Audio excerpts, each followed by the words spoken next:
ঈশানী, হ্যাঁ, তোর জন্য একটা জিনিস এনেছি। কি জিনিস? বল তো কি এনেছি। আমি কি করে জানবো তুমি কি এনেছো? ওমা, কি এনেছো? আমা বলো না কি এনেছো? দেখবি? হ্যাঁ, এই দেখ। এইটা কি? এটা তো কটন ক্যান্ডি।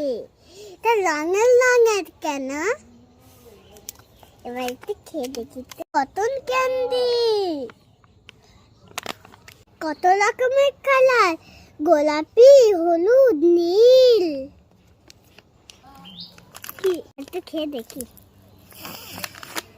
বাবা, খুলতে পারছি না। দেখি একটু খেয়েছি কি। ওয়াই, থ্যাংক ইউ মা। হুম? হুম? এটা হচ্ছে কটন ক্যান্ডি। হ্যাঁ, আমাকে দিবি রে একটু, দে না রে, তুমি আমার মাম্মা। না না